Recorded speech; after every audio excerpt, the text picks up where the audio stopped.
अस्सलाम वालेकुम dear members, कैसे हैं आप सब। उम्मीद है कि आप सब खैरियत से होंगे। अल्लाह पाक से दुआ गो हूँ कि आपकी जो भी गोल्स हैं उनको अचीव करने में अल्लाह ताला आपकी मदद करें और आप अपनी डेस्टिनेशन पर पहुँच जाएं। मेरा नाम रुबास अली है और रुबास FX एकेडमी के चैनल में आने के लिए आप सबका दिल से शुक्रिया। आज की वीडियो में मैं आपके साथ फॉरेक्स के वो 3 ऐसे पॉइंट शेयर करने वाली हूँ कि जिनको अगर आप फॉरेक्स पर काम करना चाहते हैं या फॉरेक्स में एंट्री लेना चाहते हैं तो इनका जानना आपके लिए बहुत ज़रूरी है। उससे पहले फॉरेक्स पर काम शुरू करने से पहले इन तीनों पॉइंट्स को अच्छी तरह से अपने माइंड में बिठा लें, क्योंकि ये आपकी बहुत मदद करेंगे फॉरेक्स पर काम करने में और फॉरेक्स को सीखने में। इस वीडियो को फास्ट फॉरवर्ड मत कीजिएगा, पूरा देखिएगा, क्योंकि मैं समझती हूँ कि अगर इन पॉइंट्स को आप अपने माइंड में रखेंगे ट्रेडिंग करते हुए या फॉरेक्स में एंटर होते हुए, तो मेरे ख्याल से आप अपने लाखों रुपयों को बचा सकते हैं और अपनी मेहनत की कमाई को डूबने से बचा सकते हैं। सबसे पहली बात, फॉरेक्स ट्रेडिंग में आने से पहले अच्छी तरह से जान लें कि इस फील्ड में 80% लोग अपना पैसा गंवा देते हैं। कितने परसेंट? 80% लोग रिटेल फॉरेक्स ट्रेडर्स जो हैं अपना पैसा गंवा देते हैं। आपकी तरह मेरी तरह हम सब लोग रिटेल फॉरेक्स ट्रेडर्स हैं, तो 80% लोग जो हैं इसमें अपना पैसा वेस्ट कर देते हैं। सिर्फ 20% लोग ऐसे हैं जो यहाँ से पैसा कमा लेते हैं, लेकिन इस 20% में से भी 10% लोग आगे जाके अपना पैसा गंवा देते हैं और सिर्फ 10% रह जाते हैं जो कि यहाँ से पैसा अर्न करते हैं। तो इस बात को अपने अपने जहन में अच्छी तरह से उतार लें कि अगर आपको उन 10% लोगों में आना है जो फॉरेक्स पर प्रॉफिट अर्न कर रहे हैं तो आपको बहुत मेहनत करनी है। और अगर आप अपने बिजनेस से, अपनी नौकरी से, अपने हालात से या फिर अपने फाइनेंशियल प्रॉब्लम से तंग होकर एक एस्केपिज्म रूट ढूंढना चाहते हैं तो फिर आप गलत जगह पे आए हैं।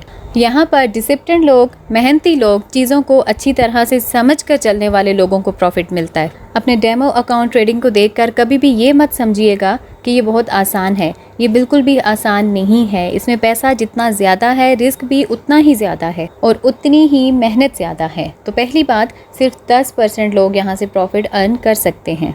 अब दूसरी चीज़ कि ये OTC मार्केट है, ओवर द काउंटर मार्केट है, मतलब अनरेगुलेटेड मार्केट है। इसका कोई माई बाप नहीं है। कल को किसी ने आपको दगा दे दिया इसमें तो आप किसके पास जाएंगे? आप किसी के पास जा ही नहीं सकते। अगर तो वो पाकिस्तानी सिटीज़न है तो चलें आप ये कर सकते हैं कि पुलिस में जाके उसके अगेंस्ट रिपोर्ट कर सकते हैं, लेकिन अगर आपका फंड मैनेजर, आपका पोर्टफोलियो मैनेजर बाहर का है तो आप उसका कुछ भी नहीं कर सकते। यहाँ तक कि उनके कंट्रीज़ में से भी उनका कुछ नहीं कर सकते हम। ये अनरेगुलेटेड मार्केट है। अब अनरेगुलेटेड मार्केट का मतलब क्या कि सारे ब्रोकर्स गलत है? नहीं, ऐसा नहीं है। सारे ब्रोकर्स गलत नहीं हैं, सारे ही लोग गलत नहीं हैं, लेकिन सारे अच्छे भी नहीं हैं। तो कहने का मतलब है कि इसमें ढोंगी लोग ज़्यादा हैं जो सिर्फ और सिर्फ आपके पैसे के पीछे पड़े हैं। तो आपको अपनी आंखें, अपने कान सब खुले रखकर इन्फॉर्म्ड डिसीजन लेना है।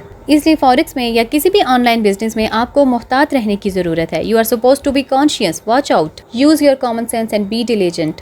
फॉरेक्स ट्रेडिंग में मोस्ट इम्पॉर्टेंट चीज़ ये है कि आप कौन सा ब्रोकर चूज़ करते हैं काम करने के लिए।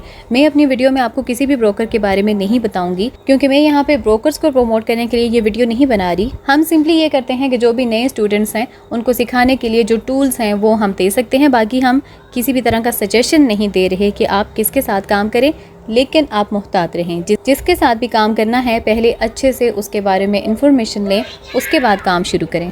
ब्रोकर चूज़ करने में, अपना फ़ंड मैनेजर चूज़ करने में हमेशा बहुत ही इन्फॉर्म्ड डिसीजन लीजिएगा। अब नंबर 3, तीसरी चीज़ क्या है कि इस फील्ड में कभी भी बोरोड मनी लेकर आपने नहीं आना है। मैंने बहुत से लोगों को देखा है जो बोरोड मनी लेकर ट्रेडिंग करते हैं। कुछ लोग अपने रिलेटिव से ले लेते हैं, कुछ कोलीग से ले लेंगे, कोई फ्रेंड से ले लेगा या कोई अपने नेबर से ले लेगा और वो लोग 3 से 4 महीने ट्रेडिंग सीखते हैं, 1-2 महीने डेमो करते हैं, 1-2 महीने उनको प्रॉफिट हो जाता है और उनमें इतना कॉन्फिडेंस आ जाता है कि उन्हें लगता है कि मैं तो ट्रेडिंग का मास्टर बन चुका हूँ और वो बोरोड मनी लेकर आते हैं और फिर 10%, 20%, 30% तक की कमिटमेंट करते हैं। कहते हैं कि मैं आपको मंथली दे दूंगा, कैपिटल गारंटी दे दूंगा, इंटरेस्ट की गारंटी दे दूंगा। और अगर आपने किसी भी तरह के गारंटी नोट पे साइन किया है दोस्तों, तो फिर आपने अपने सुसाइड नोट पे साइन किया है। पहली चीज़ आप अपने माइंड में ये रख लें, किसी भी तरह की गारंटी नहीं, ना कैपिटल में ना इंटरेस्ट में। आप जस्ट 60-40 का रेशो रखें, सबसे बेस्ट चीज़ है। आपने जस्ट 4 या 5 महीने देखा हुआ है और उस 4-5 महीनों के अरसे में लोग एक्सेल शीट बनाते हैं,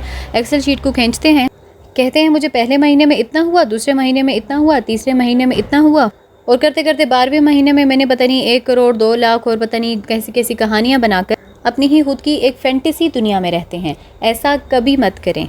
किसी भी तरह की गारंटी ना कैपिटल में ना रिटर्न में किसी भी तरह से आपको गारंटी नहीं देना है। आप समझ रहे हैं मेरी बात। पहली चीज़ कि 80% लोग पैसा गवा देते हैं। दूसरा कि अनरेगुलेटेड मार्केट है। तीसरा कि किसी भी तरह की गारंटी नहीं देनी है। ये वो 3 चीज़ें हैं जो कि फॉरेक्स पर अगर आप ट्रेडिंग शुरू करना चाहते हैं तो आपके लिए सबसे ज़्यादा ज़रूरी हैं। मुझे उम्मीद है कि आपको इनकी समझ आ चुकी होगी और आप इनको अपने माइंड में रखेंगे। तो कभी भी फॉरेक्स पर काम शुरू करने से पहले इन चीज़ों को अपने माइंड में रखें। उसके बाद अपनी लर्निंग को स्ट्रॉन्ग करें और फिर फॉरेक्स पे आकर ट्रेडिंग करें। आप ये नहीं कर सकते 1-2 महीने आपने कहीं से कोई वीडियोस देख ली, कोई बुक रीड कर ली और आपको लगा कि आप एक अच्छे ट्रेडर बन गए हैं। याद रखिए कि डेमो अकाउंट पर ट्रेड करना और रियल अकाउंट पर ट्रेड करना बहुत डिफरेंस है इस चीज़ में। अगर आप डेमो अकाउंट पर ट्रेड कर रहे हैं और थोड़ा सा प्रॉफिट अर्न कर रहे हैं और आपको लग रहा है कि आप रियल अकाउंट पर इससे भी ज़्यादा बेस्ट कर सकते हैं तो आप भूल कर रहे हैं। कभी भी अपने आप को इसमें परफेक्ट मत समझिए उस वक्त तक जब तक कि आपको अच्छे से स्टडी नहीं हो जाती मार्केट की और ट्रेंड की। तो एक बार फिर से कहूँगी, अपने पैसे के दुश्मन कभी भी मत बने। सारी चीज़ों को अच्छी तरह से एनालाइज करके स्टडी करके एक इन्फॉर्म्ड डिसीजन लें।